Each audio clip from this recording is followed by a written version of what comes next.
ስትተኛ አትፈራም፣ እንቅልፍህም ጣፋጭ ይሆናል።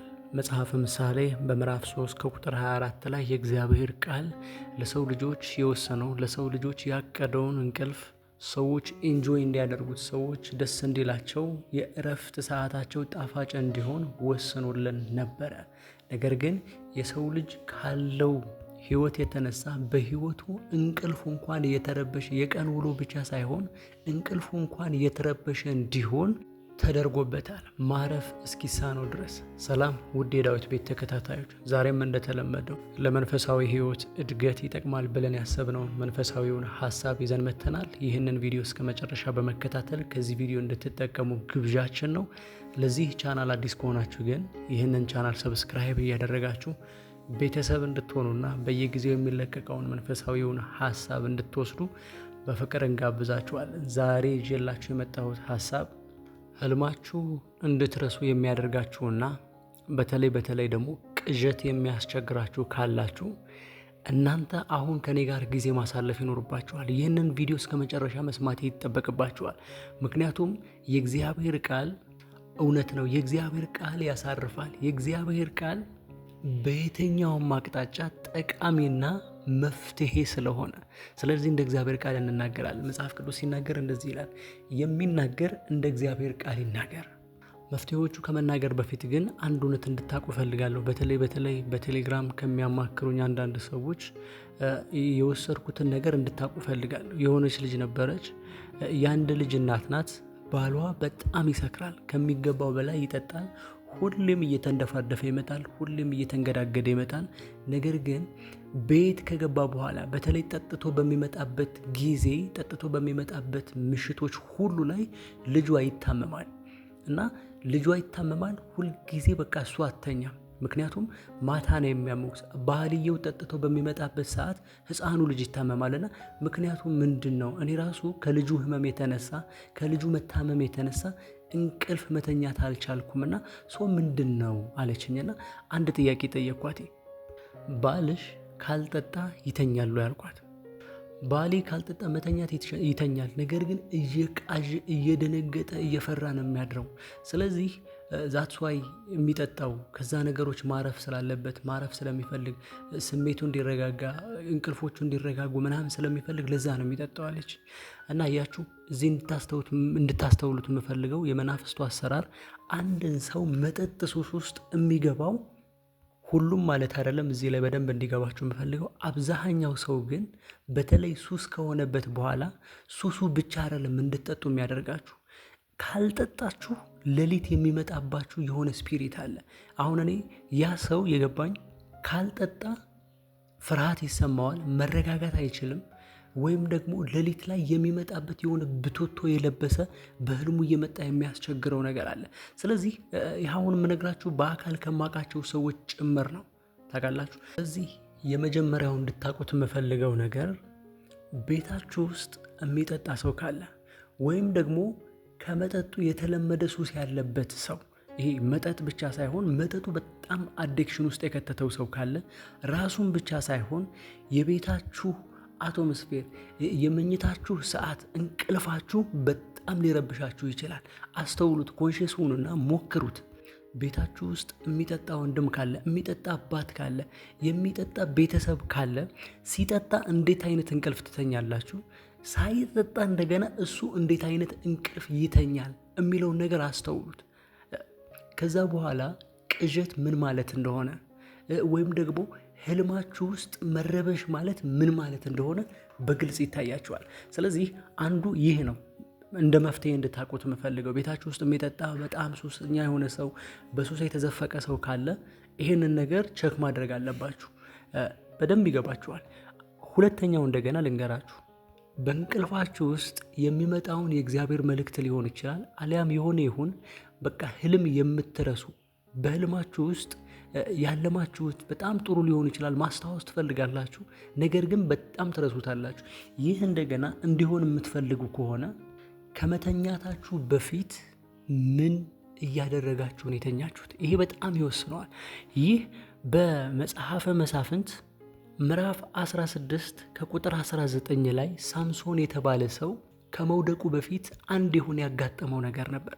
ደሊላ የምትባል ሴት ፍልስጤማውያን እንዲገድሉት ቀስ እያረገች ስታግባባው የኃይልህ ሚስጥር ምን ላይ ነው ያለው? ሚስጥሩ ምንድን ነው? እንደዚህ ኃያል እንደዚህ ብርቱ ያደረገ ነገር ምንድን ነው ትለው ነበረ። ነገር ግን ሶምሶን መነገር የሌለበት ጥያቄ እንደሆነ እያግባባችሁ እንደሆነ ሽንገላ ውስጥ እንዳለ እንዳያቅ የሆነ አዚም ነገር ይዞታል። አያችሁ አዛታይም ጸጉሩን እየደባበሰች አቅፋ ጭኗ ውስጥ አቅፋ አስተኛችሁ ይላል መጽሐፍ ቅዱስ። አያችሁ። ስለዚህ እንደዚህ አይነት እንቅልፍ ውስጥ የምታሳልፉ ሰዎች ማለት ከትዳራችሁ ከምናምናችሁ አይደለም፣ ከሞባይላችሁ ጋር ሊሆን ይችላል። ፖርኖግራፊ እያያችሁ ሊሆን ይችላል። ፖርኖግራፊ ስፔሲፊካሊ ፖርኖግራፊም ላይሆን ይችላል። ነገር ግን ምን እያያችሁ ነው የተኛችሁት?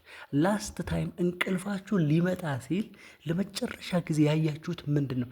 የምር ከመተኛታችሁ በፊት ሁሉንም ነገር ለአንድ ሰዓት ጥላችሁ ጸልያችሁ ትተኛላችሁ ወይስ ስልካችሁ እጃችሁ ላይ ያለ እዛው ያለ እንቅልፍ ይወስዳችኋል? ወይም ደግሞ በአእምሯችሁ ስለምትጠሉት ሰው፣ ስላስቀየማችሁት ሰው ወይ ደግሞ ስለተቀየማችሁት ሰው ወይ ደግሞ ስለሆነች ሴት እያሰባችሁ፣ ሴቶች ከሆናችሁ እንደገና ስለሆነ ወንድ በአይነ ህሊናችሁ ስላችሁ የሆነ ነገር እያሰባችሁ ነው የምትተኙት። አያችሁ፣ ሀሳብ ማለት የመስዋዕት ዓለም ነው። ሀሳብ ማለት ራሱን የቻለ የነፍስ ዓለምን የሚቆጣጠር የሆነ ክፍል ነው። በሐሳባችሁ ውስጥ እውቀት አለ። መጽሐፍ ቅዱስ እንደገና በመጽሐፈ ምሳሌ እንደዚህ ይላል፣ ነፍሴ ያለ እውቀት ትሆን ዘንድ መልካም አይደለም ይላል። አያችሁ፣ በነፍሳችሁ ውስጥ ያለውን እውቀት ነው የምታስቡት። የምታስቡትን የሐሳብ ክፍል እንደገና በተለይ ልትተኙ ስትሉ ነፍሳችሁን የመቆጣጠር አቅም አለው። ለዚህ እኮ ነው የእግዚአብሔርን ቃል በቀንና በሌሊት አስበው ለምን እንድታደርገው። አያችሁ፣ ኢያሱን ከታዘዘበት አንዱ ታላቁ ሚስጥር እንድታደርገው አለ። በቀንና በሌሊት አስበው። አያችሁ፣ የምታስቡት ነገር በቀንና በሌሊት የምታስቡት ነገር እንቅልፋችሁን ይወስናል፣ ውሏችሁን ይወስናል፣ መከናወናችሁን ይወስናል ማለት ነው። ስለዚህ ልክ እንደ ሶምሶን የሶምሶን መጨረሻ ካያችሁ አላማረም። ምክንያቱም የሚተኛው እያስተባበለች የምታስተኛው ያቺ ደሊላ የተባለች ሴት ለሶምሶን የምታርደው አውሬ ነበረች፣ ሰው ነች። ነገር ግን እሷ ጋር ያለው ስፒሪት ወይ ደግሞ የሶምሶን ኢነሚ የሶምሶን ጠላት እሷ ውስጥ ሆኖ ብዙ ነገሮችን ይሰራ ነበረ። አያችሁ፣ ልክ እንደዚህ እንደገና እንቅልፋቸው እግዚአብሔር ስራ አድርገው ታላላቅ ራእይ ያርዩ። እንደገና ሁለት ሰዎች ላሳያችሁ። የመጀመሪያው በኦሪት ዘፍጥረት ምዕራፍ 15 ከቁጥር 12 ላይ ያለው አብርሃም ስለተባለው ሰው አንድ ነገር ልነግራችሁ ፈልጋለሁ። አብርሃም ለእግዚአብሔር መስዋዕት ሊያቀርብ ከእግዚአብሔር ጋር ኪዳን ሊያደርግ ለእግዚአብሔር መስዋዕቱን አዘጋጅቶ እግዚአብሔርን እየጠበቀ ሳለ ከዛ ያ መስዋዕት ስጋ የሰባ ስጋ ምናምን ስለነበረ አሞራዎች እየመጡ ሊበሉበት ሲሉ እያባረረ ኢማጂን እግዚአብሔርን በመጠበቅ ላይ ሳለ እንቅልፍ ወሰደው። አያችሁ፣ ይህ ሰው ይህ ታላቅ የእምነት ሰው የተባለው አብርሃም በእምነት መስዋዕቱ ስር ሆኖ እግዚአብሔር በመጠበቅ ላይ ሳለ እግዚአብሔር አሁን መጥቶ ያንን መስዋዕት ይበላዋል፣ ኪዳናችን ይጸናል እያለ በመጠባበቅ ላይ ሳለ አንድ ህልም አለመ። ፀሐይ ልትገባ ስትል አብርሃም እንቅልፍ ወሰደው። የሚያስፈራም ድቅድቅ ጨለማ መጣበት። እግዚአብሔርም እንደዚህ አለው፣ ዘርህ ይላል በባዕድ አገር ስደተኛ እንደሚሆን በእርግጥ እወቅ። 400 ዓመት በባርነት ተረግጦ ይገዛል። ነገር ግን በባርነት የሚገዛቸውን ሕዝብ እፈርድበታለሁ፣ በብዙ ሀብትም አወጣቸዋለሁ ይላል። አያችሁ፣ ይህንን አብርሃም ከነበረበት ዘመን ከ400 ዓመት በኋላ የሚሆነውን ታላቁን ራእይ እንዲያይ ያደረገው የመጨረሻ የተኛበት ጊዜ ላይ የሆነውን ነገር ነው። አያችሁ፣ እግዚአብሔርን በመጠባበቅ ላይ ሳላችሁ አንዳች ጸጋ አይጎድልባችሁም ይላል መጽሐፍ ቅዱስ። ስለዚህ ሁል ጊዜ በህልሜ እግዚአብሔር ይመጣል፣ በህልሜ በሌሊት በራእይ አባቴ ይመጣል እያልክ መጠበቅ፣ ከእግዚአብሔር ጋር ተስማምተህ መተኛት፣ ይህ እረፍት። ስለዚህ ለመጨረሻ ጊዜ ወይም ደግሞ ከመተኛታችሁ በፊት የምታደርጉትን ነገር እንቅልፋችሁን ይወስናል። ምክንያቱም ሐሳብ ማለት በነፍሳችሁ በኩል የሚያልፍ የሆነ ነገር ነው።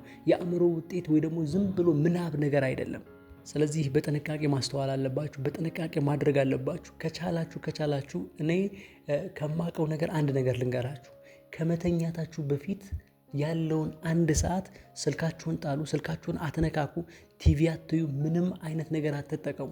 በቃ ከቻላችሁ አሁን 4 ሰዓት የምትተኙ ከሆነ 4 ሰዓት የመተኛት ልምድ ካላችሁ ነገሮቻችሁን ከ3 ሰዓት በፊት ብትጨርሱ ታውቃላችሁ። ምክንያቱም መጽሐፍ ቅዱስ በምሳሌ ላይ ከድካም ብዛት ህልምም ይታለማል ይላል። አያችሁ የምታደርጉት አሁን ለምሳሌ በጣም እየደከማችሁ ውላችሁ ቀጥታ እዛው ብትተኙ ያደረጋችሁት የነበራችሁትን ነገር በሙሉ ልታልሙት ትችላላችሁ። ስለዚህ የምታደርጉትን ነገር ህልማችሁን ይወስነዋል ማለት ነው። ስለዚህ ከቻላችሁ 4 ሰዓት የምትተኙ ከሆነ ከ3 ሰዓት በፊት ሁሉንም ነገር ጨርሱ። ከ3 ሰዓት በኋላ እንደገና መንፈሳዊ ነገር አድርጉ። መጽሐፍ ቅዱስ አንብቡ፣ ጸሎት ጸልዩ፣ መዝሙር አዳምጡ፣ በሐሳባችሁ የእግዚአብሔርን ቃል አሰላስሉ። የዛኔ ሞክሩት። ዛሬ ካልሰራ ነገ ይሰራል፣ ነገም ካልሰራ ነገ ወዲያ ይሰራል። እንደዚህ እያደረጋችሁ ተስፋ ባለመቁረጥ ሞክሩት። የዛኔ ታላላቅ የእግዚአብሔር መልእክትን ትቀበላላችሁ። ህልማችሁን መቆጣጠር ትችላላችሁ። እግዚአብሔር አምላክ ወደ እናንተ ብዙ እቅድና ብዙ ራዕይ እንዲያመጣ በራችሁን ትከፍቶለታላችሁ። ይህ የምታደርጉ ከሆነ ለመንፈሳዊ ነገር ትኩረት ስላላችሁ እግዚአብሔር አምላክ ይህንን ነገር ትኩረት እንዲሰጠው ታደርጉታላችሁ። የዛሬው ሐሳቤ ይህ ነበረ። እስከ መጨረሻው ከኔ ጋር ስለነበራችሁ አመሰግናለሁ። ይህ ቪዲዮ ከጠቀማችሁ ላይክ፣ ሸር ማድረግ እንዳትረሱ።